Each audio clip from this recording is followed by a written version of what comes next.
Habang kalong-kalong ang anak, walang alamang binata na simula pa lang ito ng mas malaking papel na gagampanan niya sa buhay ni Solomon. Inakala ni Aurelio na magiging maayos na ang lahat para sa kanyang panganay. Ngunit hindi nito akalaing maging ang bata ay hahabulin ng mga elemento.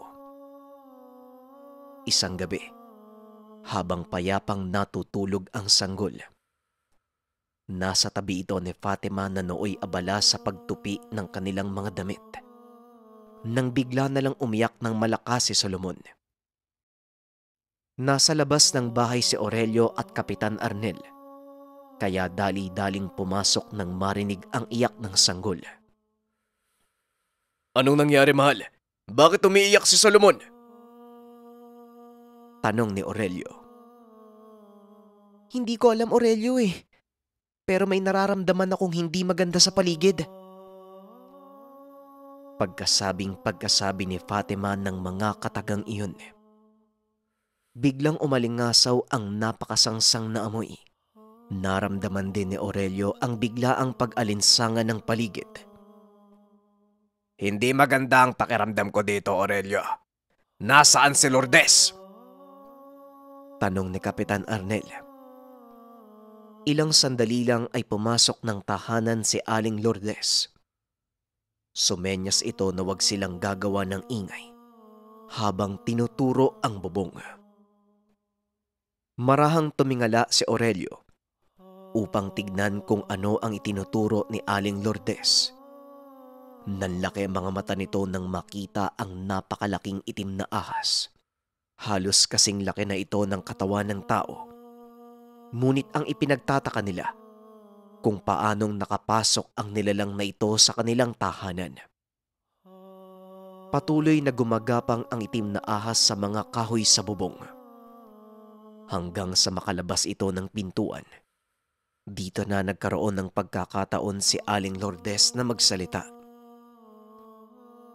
Ang ahas na yon ay alaga ng isang talunanon o mga aswang sa gubat. Maliban sa tiktik, may kakayahan silang magpasugod at gumamit ng iba't ibang uri ng hayop. Kadalasan mga reptilya, gaya ng ahas, buhaya at kahit baboy ramo o usa. Pagpapaliwanag ni Aling Lourdes. At dagdag pa nito, kadalasang ginagawang espiya ng mga talunanon ang mga alaga upang malaman kung nasaan ang kanilang bibiktimahin. Talagang hindi sila titigil. Maging ang anak ko ay gusto nilang idamay. Wika ni Aurelio. Dali-dali itong lumabas ngunit pinigilan siya ni Fatima. Sandali lang, Aurelio. Ayan ka na naman eh. Puro init ng ulo yung pinapairal mo. Alam mo ba kung ano yung gagawin mo? Kahit kailan talaga kapag galit ka, hindi ka nag-iisip ng maayos. Bagyang natawa si Kapitan Arnel sa mga sinabi ni Fatima. Hindi biro ang mga talunanon.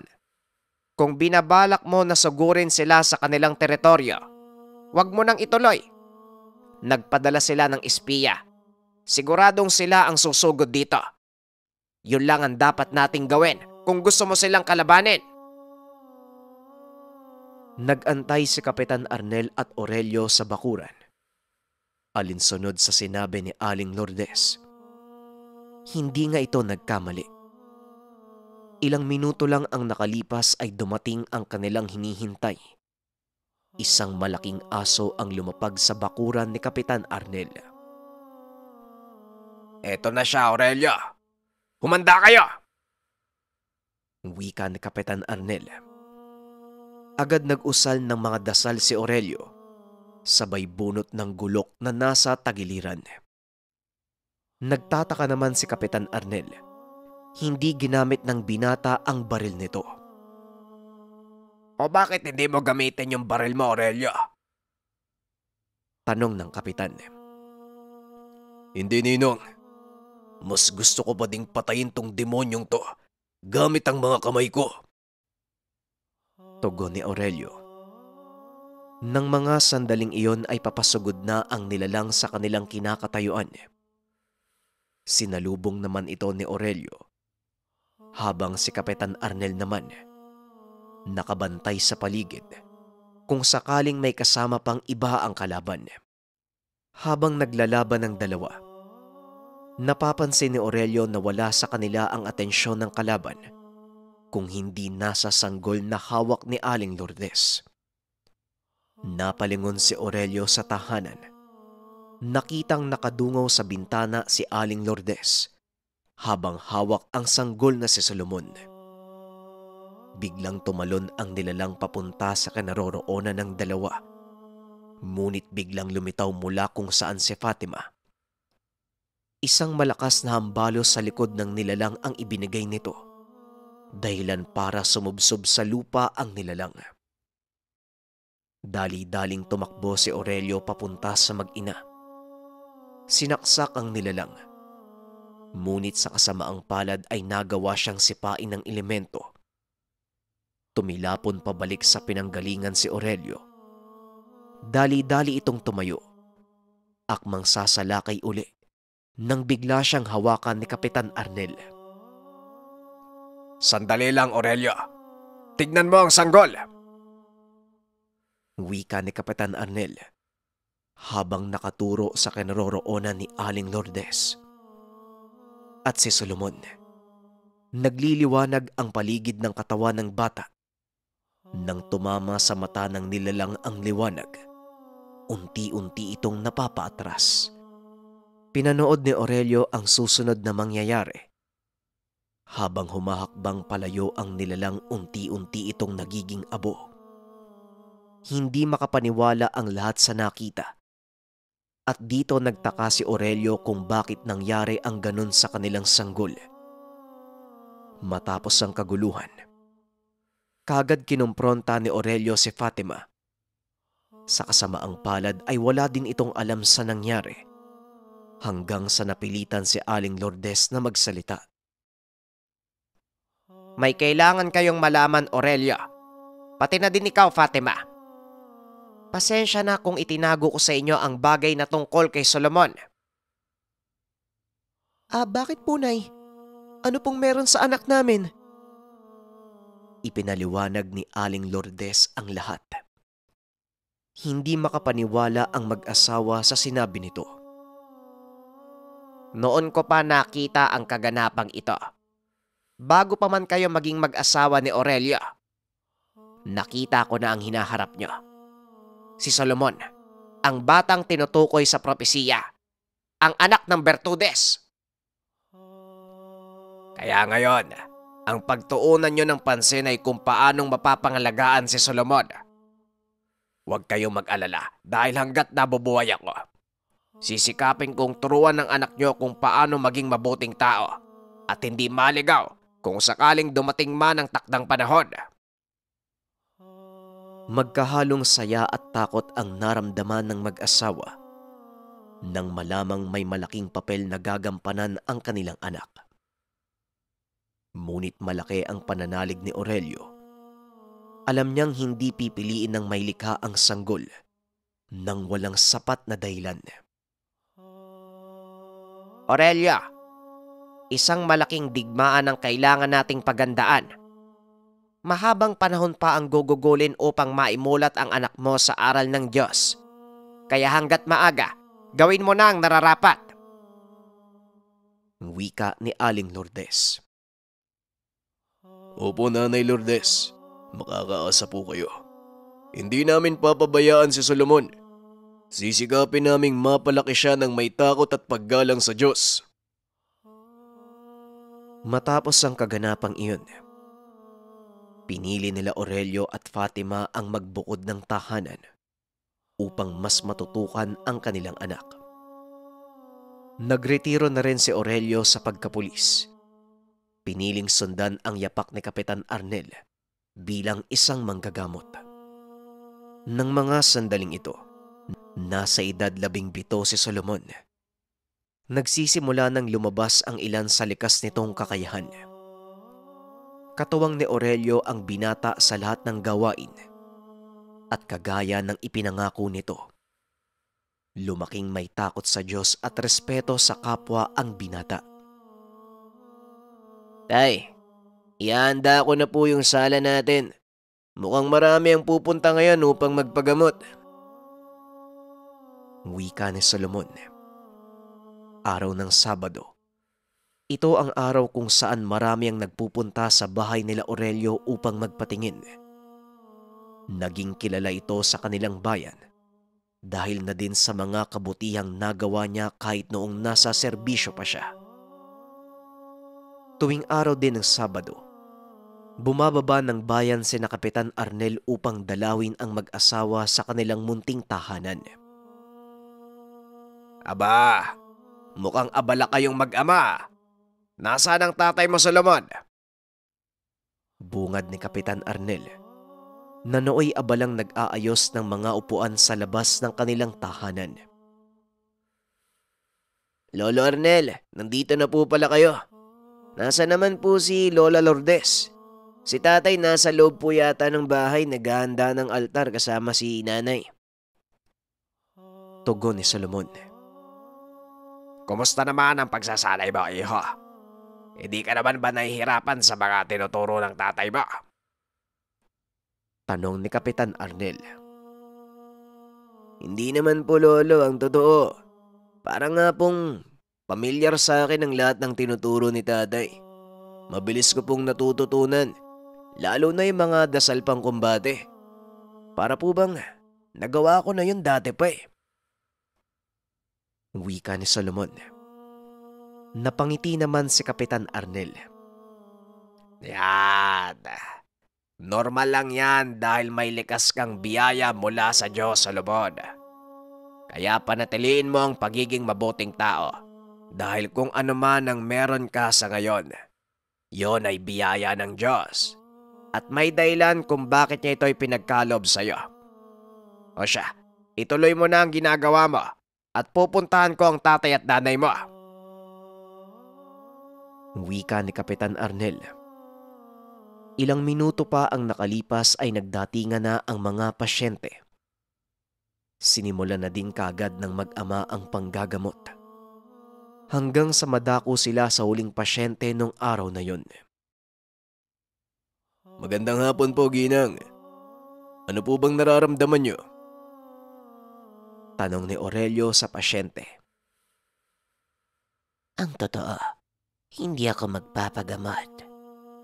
Nasa bahay ang pasyente at hindi na nito kaya pang bumiyahe papunta sa inyo.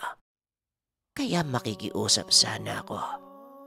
Kayo ang dumulog sa bahay upang magamot ang anak ko. Nagkatinginan si Aurelio at Kapitan Arnel dahil unang beses nilang gagawin ang bumisita sa tahanan ng pasyente. Saan po ba kayo nakatira, Ginang? Tanong ni Aurelio. Hindi kalayuan dito. May sasakyan naman akong dala. Kaya maaari ko kayong isama doon. Pakiusap, tulungan niyo ang anak ko. Dahil ilang buwan na din niyang iniinda ang karamdaman. Tugon ng ginang. Muling tumingin si Aurelio kay Kapitan Arnel at sa asawa. Sige na mahal. Alam kong tawag yan ang tungkulin mo eh. Huwag mo kong alalahanin. Ako nang bahala dito sa bahay. Mamaya nandito na din si nanay, siguradong may makakatulong ako. Isama mo na si Solomon para may katuwang ka. Wika ni Fatima. Nakisali sa usapan si Kapitan Arnel. O nga naman, Aurelio, andito naman ako eh. Kaya sige na, puntahan mo na ang pasyente. Matapos makuha ang pagpayag ng asawa at ng Kapitan Arnel, dali-daling nag-ayos ang mag-ama upang sumama sa kanilang panauhin. Habang nasa biyahe, hindi maiwasan ni Aurelio ang magtanong tungkol sa mga detalye. Ginang, mawalang galang na po ah. Maaari ko po bang malaman kung anong nararamdaman ng anak niyo? Tanong ni Aurelio. Una sa lahat, magpapakilala muna ako. Ako si Letty. Ilang buwan na din ang nakalipas nang mangyari yon sa kanya. Bigla na lang bumagsak ang katawan ng anak ko. Ilang dalubhasa na din ang nilapitan ko, ngunit wala silang makitang kasagutan. May isang albularyong pumunta sa amin. Ang sabi niya, masyadong malakas ang puwersa ng nilalang na may hawak sa kaluluwa ng anak ko. Pagpapaliwanag ng ginang. Bagaman hindi kompleto ang impormasyon, alam ni Aurelio, hindi pangkaraniwang sakit ang nararamdaman ng anak ni Ginang Letty. Kung ganoon, ako na pong bahala. Umasa po kayong mapapagaling ng Diyos ang anak nyo. Tugon ni Aurelio. Hindi ko po alam ka, Aurelio. Malakas ang pananalig ko sa kanya, pero parang walang nangyayari. Mukhang hindi dinidinig ng Diyos ang mga dasal ko. Napangiti si Aurelio. Akmang magsasalita na sana, ngunit si Solomon ang biglang sumingit. Mawalang-galang na po ha. Hindi po totoong hindi naririnig ng Diyos Ama ang dasal nyo. Pinapakinggan niya po kayo, pero kailangan niyo pong magantay ng tamang pagkakataon upang isakatuparan ng iyong dasal. At ang Diyos po, patas po siyang manghusga. Kung alam niyang hindi makakabuti sa inyo, hindi niya po ito'y pagkakaloob. Wika ng binata. Dito na tumahimik ang dalawang matanda. Ilang sandali pa ay nakarating na sila sa tahanan ni Ginang Letty. Tumuloy kaya. Pagpasensyahan nyo na at makalat ang bahay. Hindi ko na maatubag ang gawain dahil sa kalagayan ng anak ko. Bumungad kina Aurelio ang napakakalat na sala. Bigla ding napatakip ng ilong si Solomon. Nang maamoy ang mabahong ihip ng hangin na nagmumula sa isang kwarto. Kakaiba ang nararamdaman ng binata ng mga sandaling iyon. At habang nag-uusap ang ama at si Ginang Letty, lumapit siya sa kwarto kung saan nagmumula ang amoy. Akmang bubuksan niya ang pintuan nang bigla siyang pigilan ni Ginang Letty. Huwag mong bubuksan yan. Manatili ka sa isang sulok. Huwag kang kikilos hanggat hindi ko pinahihintulutan. Laking gulat ni Aurelio nang biglang mag-iba ang timpla ng ginang. Dito na sila nakaramdam ng hindi maganda. Nagkatinginan sila at sa pamamagitan lang ng maliit na pagkilos ng mata ni Aurelio, nauunawaan na ni Solomon ang ibig sabihin. Muling kinuha ni Aurelio ang atensyon ng ginang upang magbigay daan sa nais nitong ipagawa kay Solomon. Habang nag-uusap ang dalawa, bigla na lang sinipa ni Solomon ang pintuan kung saan nagmumula ang masangsang na amoy. Tumambad sa kanila ang mga bangkay ng tao, nakasabit at tila pinapatuyo. Napaatras si Ginang Letty, ngunit hindi na ito nakaalis sa kinakatayuan dahil hawak na ni Aurelio ang kamay nito. Sinasabi ko na nga ba? Ano akala mo sa amin? Maluloko mo? Pasensya na. Dahil bago ako naging manggagamot, dati akong alagad ng batas at manunugis ng mga aswang. Tumawa ng malakas si Ginang Letty habang pilit na kumakawala sa pagkakahawak ni Aurelio. Sa palagay mo, mananalo kayo laban sa amin. Simula nang pumasok ka sa tahanang ito, minarkahan ka na ng mga kasama kong nagtatago sa paligid. Napakakitid ng utak mo para kumagat sa isang patibang, Aurelia. Bakit hindi muna kayo maupo?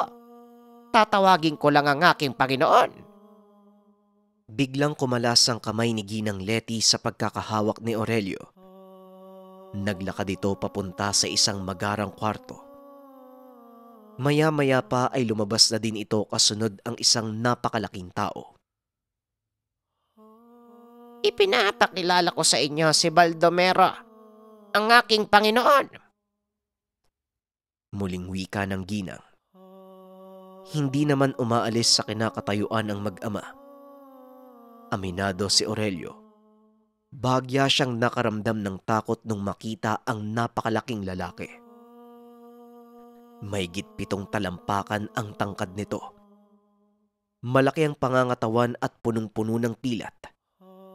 Mga marka ng mga nakalipas na makikipaglaban. Ikaw pala ang walang hiyang si Aurelio. Alam mo, hindi ko alam kung paanong napatay ng isang kagaya mo ang ilan sa mga kampon kong ipinadala para tadtarin ko ng pinong-pino. Kung tutusin, isang pitik ko lang, babawian ka na ng buhay. Wika ni Baldomero. Masyado mo naman yatang minamalit yung tatay ko. Hindi siya makakarating sa antas na to kung mahina siya. Napalingon si Baldomero sa kinakatayuan ni Solomon. Naglakad ito papunta sa binata. Ngunit bigla siyang binato ni Aurelio ng dasal. Huwag mong gagalawin ang batang yan. Ako ang kalaban mo. Bigla na namang tumawa ng malakas si Baldomero.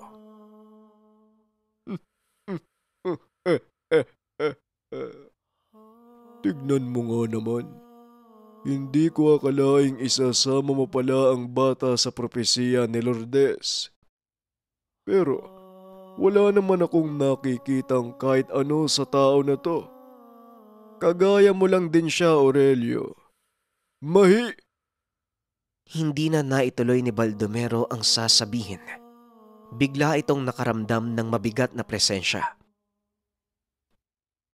Ayoko na sanang patulan yung pag-aangas mo kaso pati madaman ako iinsultuhin mo. Inaano ba kita, bakulaw? Biglang nanginig ang katawan ni Baldomero nang masilayan ang hindi masukat na enerhiya lumalabas sa katawan ni Solomon. At dahil sa pagkadesperado, sinubukan itong atakihin ang binata. Isang malakas na hambalos ang binigay nito kay Solomon. Ngunit laking gulat niya dahil biglang naglaho ang binata. Nakaramdam ito na tila may nakapatong sa balikat niya. Ang hirap kapag malaki ang katawan mo, no? Ang bagal mong kumilos. Wika ng binata. Isang malakas na suntok sa panga ang ibinigay kay Baldomero, dahilan para magkandalaglagan ang mga ngipin nito. Walang yakang budbut ka. Umanda kayo dahil pagbabayaran niyo ang pag-iinsulto sa akin. Tugon ni Baldomero. Inutusan nito si Ginang Leti na tawagin ang mga kasamahang nagtatago. Ngunit nanlaki ang mga mata niya nang marinig ang boses ng isang babae. Ito ba'y mga kasama niyo sa labas ng bahay? Pasensya na ha. Paharang-harang kasi sila sa daan eh. Naalala kong hindi nakapagdala ng tuwalya ang asawa at anak ko. Kaya yun, sinundan ko muna sila. Wika ni Fatima, habang hawak ang 3 ulo ng mga aswang. Napapangiti na lang si Aurelio, maging si Solomon, dahil nasa totoong anyo ng isang magindara si Fatima ng mga sandaling iyon. Solomon, tignan mo si nanay. Ang ganda niya, hindi ba? Wika ni Aurelio. Bagaman alam nilang malakas ang kalaban, nagagawa nilang makampante dahil magkakasama silang mag-anak. Mga walang iya kayo. Talagang hinahamak niyo ako. Wika ni Baldomero. Nagsimula itong magtanggal ng pang-itaas na damit. Akmang magbabago na sana ng anyo, ngunit pinigil siya ni Ginang Leti. Huwag mong ituloy, Baldomero. Tignan mo ang anak ni Aurelia. Hindi mo ba napapansin? Sa oras na magbago ka ng anyo, Siguradong mamamatay ka.